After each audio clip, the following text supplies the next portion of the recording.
Hey, welcome back to the Big Shoe.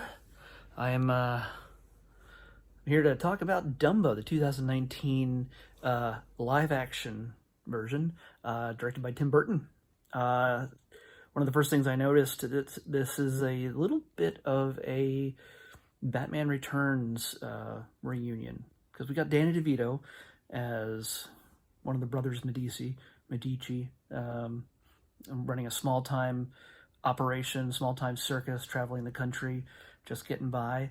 And we get a little Michael Keaton in there, playing a high-level competitor who is part P.T. Barnum, part,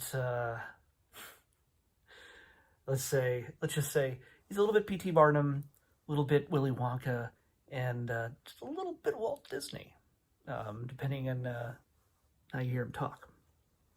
What you get, depending on what you hear when you hear him talk. But anyway, yeah, if only Eva Green's role had been Michelle Pfeiffer, then it would have been a 100% Batman Returns reunion.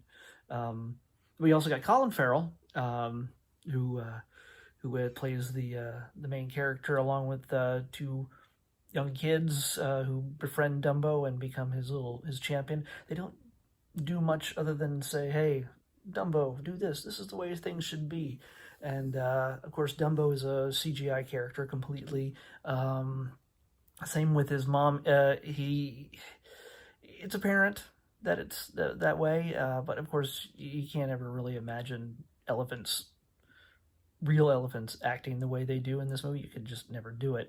They're smart animals. They're very capable, but regular elephants don't have big, wide eyes. You can see that here in the picture. They just don't look like that.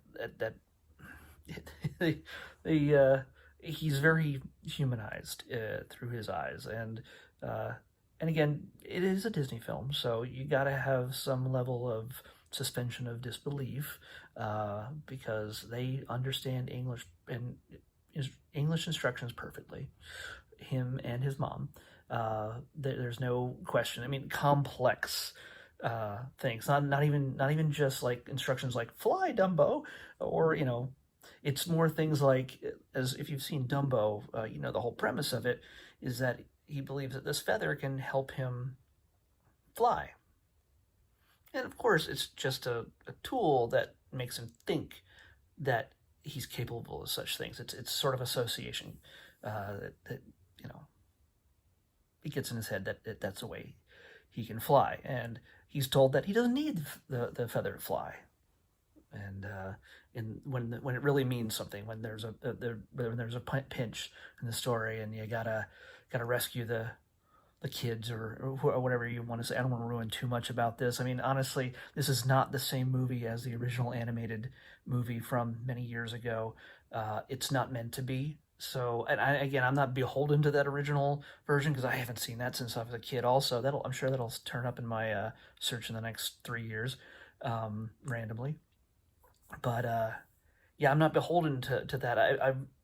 I didn't get to see this in the theaters, so this is my first time seeing it, and I actually really enjoyed it. It was it's not my favorite movie in the world, but it's fun. It's something that everybody can enjoy. You can put that on and get a kick out of it. It's actually kind of thrilling. There are certain moments that are choreographed to really elicit an excitement, a thrill, cheering for the Dumbo, and even though people pick on him and treat him like garbage because he has big ears. Yeah, yeah, he's a little bit. He gives people their comeuppance for mocking him. That's another human trait that he picks up really quickly. So Dumbo is a smart character.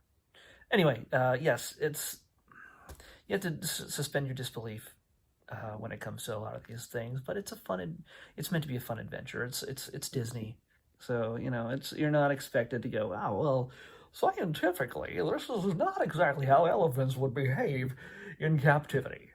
It's it's meant to be fun. So the other thing is, it kind of surprised me because there are certain there's going to be good guys and there's going to be bad guys in these kind of stories, and some people who are virtuous and selfless, and others that are meant to take advantage of the situation and manipulate people. And you'd expect certain actors who tend to play pretty skeezy type of characters, like Danny DeVito. I'll give him as one example. I'm not going to mention any others, but Danny DeVito, you would figure he'd be kind of a slime ball from the way he acts on It's Always Sunny in Philadelphia, or all the way back in, watching Taxi back in the day. He was never a very pleasant character. Not that Danny DeVito's not a nice man himself. I'm just saying that he tends to play just fairly awful people. And he plays Frank on It's Always Sunny in Philadelphia, and you kind of see him through that lens a little bit.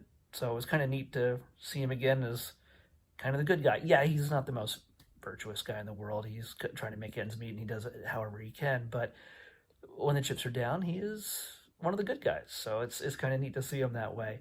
But this does subvert expectations. That there's certain characters that have played good guys in the past, and some played bad guys in the past, and they play against type. And it's kind of neat to see that roll out. But by the way, speaking of It's Always Sunny in Philadelphia, at one point, Danny DeVito gets an assistant, and it's played by the actress, like, I can't remember her name offhand, but played by the same actress who plays Charlie's mom on It's Always Sunny in Philadelphia. So if you're a Sunny fan, that's something that's, despite the fact that they own Fox now, it's probably never going to show up on Disney Plus. It might have to be a special extra FXX tier in order to see It's Always Sunny. If it ever showed up on there, man, I'll add it to the list because I love the show. But it is very not a Disney type of thing. Right now, we're kind of in a safe little bubble with Disney Plus. There's not a whole lot of reprehensible, characters or shows. FX, Fox used to have The Shield. There you see that on the shelf there, The Shield, and all sorts of other stuff that are very hard edge, very R-rated. So if they ever actually put that on Disney Plus, double my subscription. That'd be kind of great. I already have it on DVD, but still, So anyway, highly recommend Dumbo. It's a fun movie. Again, if you're beholden to the way the original film was and you're expecting a frame for frame shot in live action, you're not going to get that film.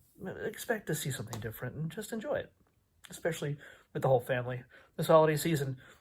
Speaking of which, tomorrow's Thanksgiving, so I'm going to make sure right now that we pick a random number here. This is what we're gonna watch for Thanksgiving. Hopefully it's good. So here we go. Boom, boom, boom. Generate. Come on. You working? There we go. 175. We're still in the hundreds. It's a really low number game here these last few days. 175. Hey, I think we're going to see our first look at Robin Williams on Disney Plus here, if it's the right one, unless it's a classic. I don't know. But there's only one Flubber on the list. So, Flubber is what we're having for Thanksgiving. Come on. That was Captain Kirk. I have a screensaver. Just happens to be Star Trek. But yes, hey, tomorrow, Thanksgiving, we're all watching Flubber. So I can't say that I've seen that movie.